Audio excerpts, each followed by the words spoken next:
my god, my brain is melting. It's like 3 a.m. Why am I typing so bad today? 3 a.m., huh? So are you in England or um Greenland, possibly?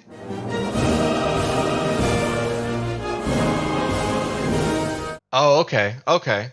I see. I see. Ah, that's cool. That's cool. You know what? We should probably prompt some Portugal stuff. That sounds fun. Let's do that real quick. I'm good with this right now. I'm actually really happy with this. Let's go ahead and save this. Let's go back to Discord. Is there any place in Portugal that you really like? Like, is there like a favorite place?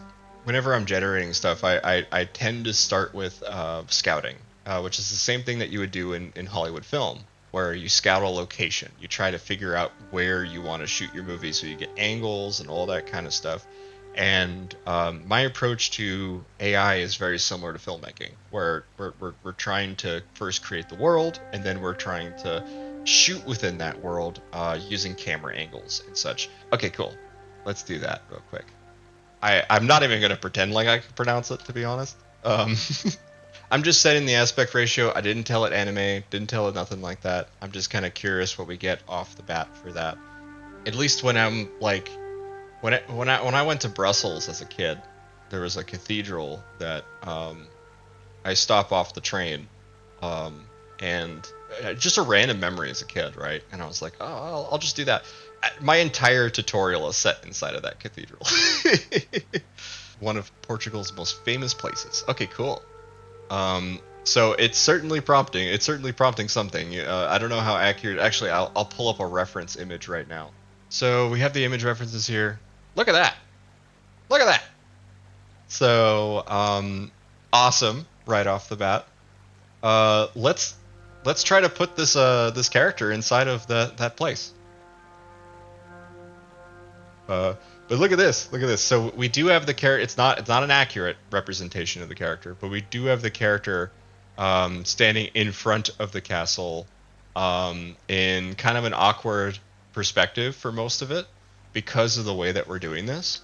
But it lets us be able to see the kind of results we're getting with this and start to hone in how this character can be placed in these worlds.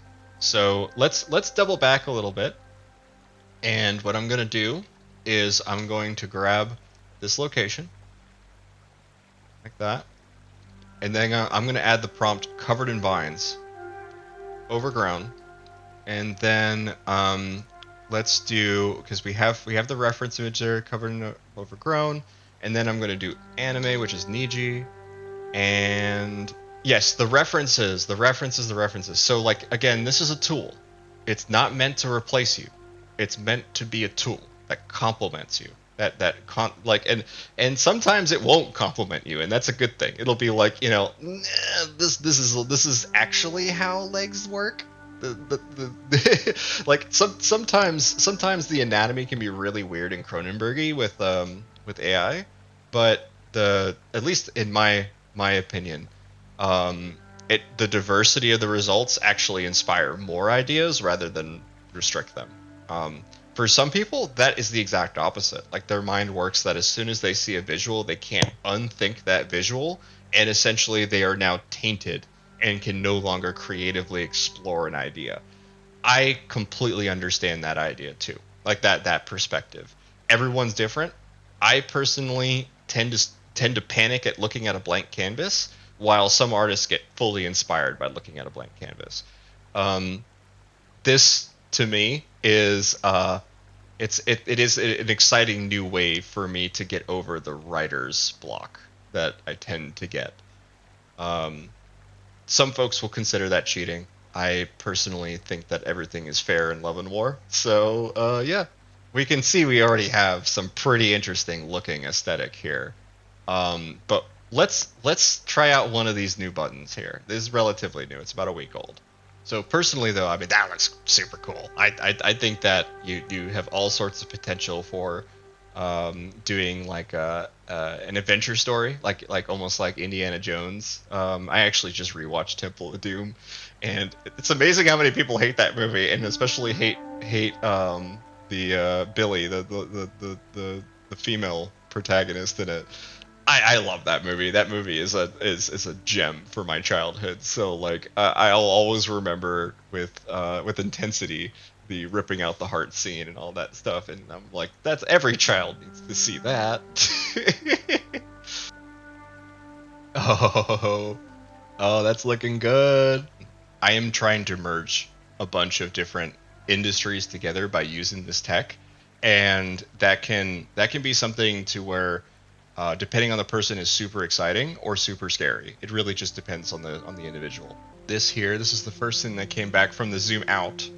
A little bit of a character down there. There's a gate. It doesn't really look like the castle anymore. It just looks like maybe an adjacently inspired space. But the ones up here though, where we've asked it to re-roll and try again, that's a lot closer, right? Like that's pretty sick when looking at it. So I think this first one actually is pretty rad because it has the red tower. It has maybe a little bit of some other features. It's definitely not perfect. There's some stuff wrong with that, but we can now hit the very subtle button. And even though I could change aspects of that, the what I'm trying to do is to say, hey, give me a slight nudge, a little bit of difference here and there, and see if there's anything that really helps us out in that direction. But um, the goal being here is that we're going to then inject the character back into this artwork. It's going to be a bit of a blind injection, simply because there is no character in the shot right now. I'll be able to direct that, but for now there isn't. Let's look at our options here. We have some different ways the building curves, some different ways the buildings kind of come together here. I'll do very strong. If I do very subtle, we'll take a look at it, but because it's a blind injection and these are relatively new tools, I'm curious. Look at this. All right, let's see what we got going on here. Oh my god, that's looking great. We're still getting some Witch Academia kind of stuff because of the hat and the influence of the hat. But I am really digging these two, especially this one here. Let's up-res this one and take a look. So this is using a workflow, this movie machine workflow of injecting character art into into existing prompts. But because we're doing a blind injection where there is no character in the prompt at all, it gives us some really weird, almost like low grade or low impressionist sort of imagery. While on other panels it'll do great, but the character art will be super divergent from the intent here. But even just doing this sort of like exploration and like kind of like fun, I think that this one is probably going to be the closest one for us for this. So let's up-res that one and let that one finish. But on this one here, I'm going to, because the thing is that our reference sheet is the character's just standing there. There's not really any running, jumping, nothing like that. So if we say we get to the part of the story where either the Cheshire Cat or whatever, what if they actually were trying to attack them? We're gonna need some emotional reactions that are like shock, awe, fear, scared, that kind of stuff. But we're also going to need body poses of running, jumping, scared, like just generally cowering, or it all depends on the direction of what story you want to tell. As soon as I did the variation subtle, we got rid of a lot of the kind of wonkiness of the line art, replacing much of the original line art though. And you'll notice that there isn't really that much diversity in these images. Like it's the character really doesn't change that much. We really do need more references to get us there. So I'm gonna just re-roll that really quick. But this time I'm going to include an action. We're gonna need to essentially give direction to the character here. So what I can do is say, let's do a variation strong, and say running for their life. Why not? Scared and tripping. Just so we can get a little bit of like, dynamic motion in there. It very well likely not be enough for us to really get, because it'll start to manipulate the whole world as opposed to just the character art. And that's why you follow the movie machine workflow, where you create additional character poses that represent the actions that you want to have in your prompt. Because the art is not going to just magically change. As much as this feels like magic here, I know that the kind of images and stuff that we end up generating here is going to be pretty predictable because of the art that I'm providing. There are codes and things that we could mess around with, like weird and chaos and stuff, which might do some interesting things. But overall, you can tell the composition itself of the character, especially, is largely the same. It's just the continuity is not. Now, the one with running, jumping, all that stuff, it's giving us kind of more like camera angles that might evoke that, but the character art is still the same. That's what I'm trying. That's the point I'm really harping on here. So while that's generating, all right. So you can see we got a little bit of a hop or a walk here, but again, it's very much off. It's very much trying to keep the character art the same. I really like this one up top here, though. So let's go ahead and up-res that. And we're going to start to use some of the pan features as well. Then we'll finally double back and go to our Photoshop and start putting all these together. Let's go ahead and create an action pose sheet for this character. Action pose, running, jumping, leaping,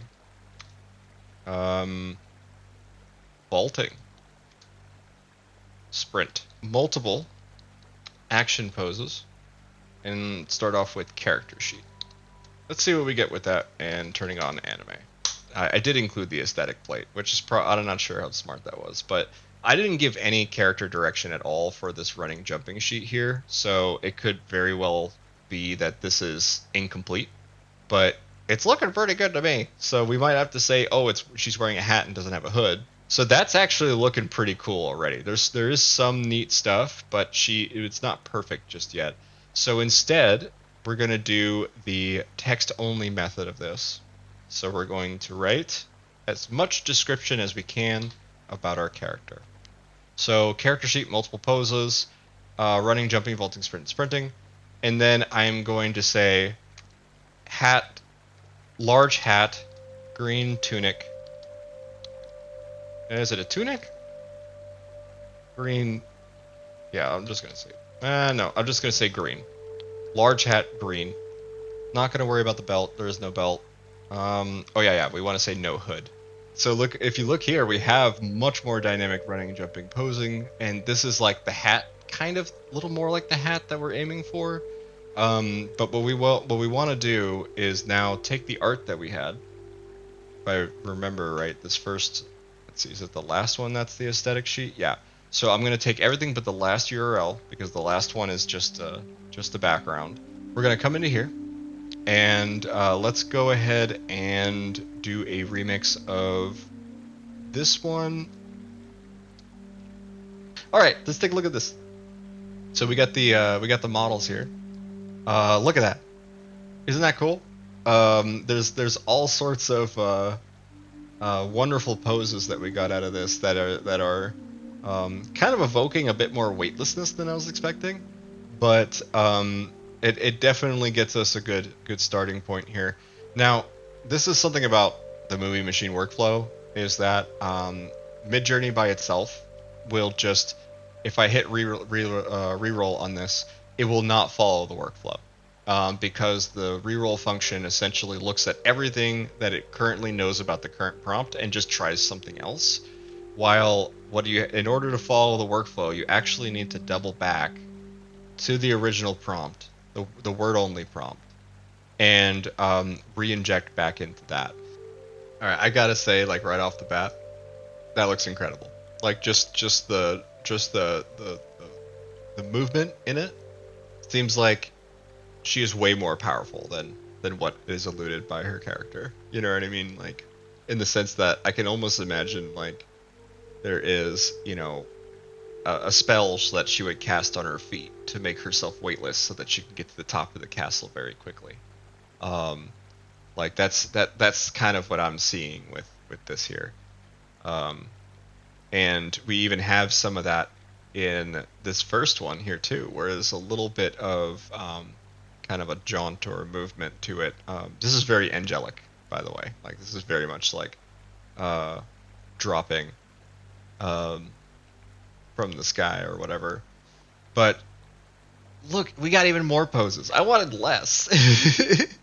Probably because of just how many words I'm using to represent the movement. Let's drop that down a little bit. Now, you might be thinking, "Oh, I'm going through these really quickly or whatever." What I'm going to do is I'm going to come back and actually add to the character sheet. So we're going to do running, jumping, leaping, and then get rid of the rest. Large hat. And we're actually going to put the multiple poses, or sorry, we're going to put all the actions at the end. And this is to discourage them from dominating the results. And then I'm going to put multiple poses last, because I have a feeling that we're going to get some one or two good close-ups, like full bodies or something like that, by putting it into this order. I'm not like purposely making mistakes to teach you.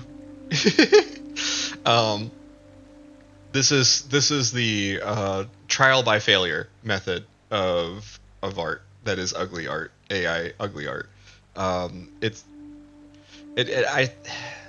I hesitate to really call this ugly because it isn't. I'm gonna be honest, it's not. But there's plenty of creative folks who probably hopped into this, viewed it for a second, and went, "Oh God, he's generating stuff," and then leave instantly because they're like, "Oh, it's ugly, it's wrong, or whatever." Personally, I'm in the more of the camp of like, if I like it, I like it. I don't really. It is something that I'm consciously aware of, like the digital impact. As someone who's been a working professional, I'm very familiar with how much impact this has. But yeah, it's at this point, I'm full lean at this. Yeah, we're not really getting minimal. Like there's so many poses that are coming out of this. So I'm just gonna do. I'm gonna remove character sheet entirely, and doing this reductive method of prompting really helps determine what sort of things you're going to get. I could force it. I could keep re-rolling forever and ever and ever to try and force something like this, but yeah. Instead, we're going to try to remove certain phrases and stuff that might large hat, green, running, jumping, leaping, and then inject the art into ones that have much less characters in it so that the quality is much higher. That's why I'm trying to, like, these ones are fine. They look great, actually. But they, in terms of the functionality for what we want to do, which can be anything, we only really want to use a couple of these and build up our character sheet. So while this is running, I'm going to swap back over to Photoshop. Let's go ahead and go to my original characters in Discord real quick, because I need to grab the original character sheet. Hit new. And there's the original character sheet that we had planned. You notice that the character doesn't look one-to-one. Usually when you're generating stuff, as long as you're generating from the same version, from the same, latent space, you're going to be fine on continuity for the most part, as long as you know that you're going to have to at least adapt a little bit of stuff. But for what we're doing here, we are largely using this as an inspirational board. In terms of your initial prompts, the first things that come back, they're going to be far more generic than the stuff you're going to eventually end up making. What we want to do is we want to grab the prompts we liked. I'll grab this one.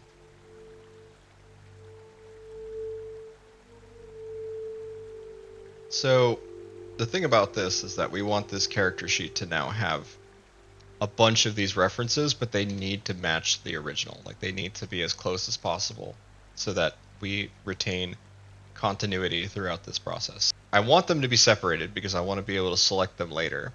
But this gives us an idea of motion, like, and then she went a little too far, close to the edge. Oh no, no, no, whatever. If I use these right now, main problem with that is continuity. It will not. It will share all this weird, inaccurate continuity between all these prompts here that it will not be able to give us a reliable turnaround that we can then use for storytelling, or for, at least for getting continuous characters. So instead, what we need to do is, one, we need to be happy with the direction of these characters. Do we want the character to kind of have a more angelic movement, to be light, as they would say in D&D or whatever, a light-footed person, where they just seem like they defy gravity just a little bit with their movements? Or do we want them to be more stumbling and frustrated and a fish out of water sort of story? I personally think we should go with the light-footed one, because I think that it's just a little more fun to explore a character that has a power that we don't, as opposed to trying to be the straight man in a fantastic world. To me anyway, that sounds more fun right now. One of the things that Photoshop Beta is particularly good at doing is contextually understanding errors or irregularities from other AI. So let's check out this particular issue here. I've already cleaned up one of them, which is the emblems on the fronts of the hats. They were hard. I didn't get good continuity out of those, so I just went back and removed those. Now it's just a simple band that goes around the hat.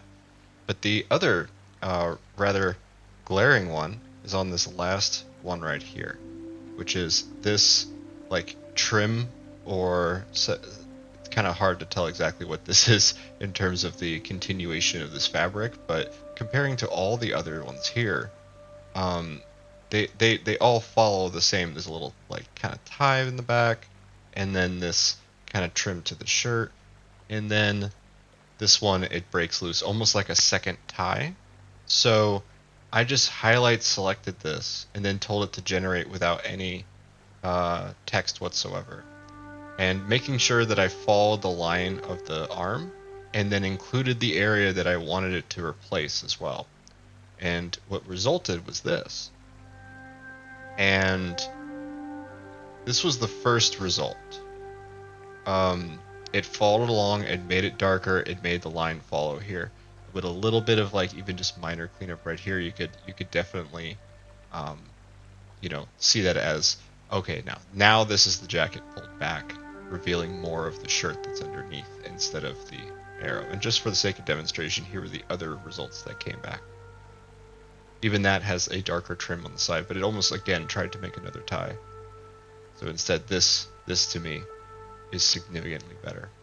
And as for the rest of the character sheet, we have split them up so that I need to now manually go in and basically clean up the details to match the details up top here.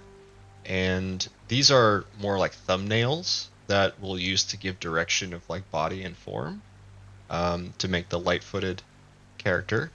And that trait was entirely dictated by the generative nature. Like I see this as a light-footed, explorer character. So that's what it is. Let's see where she goes.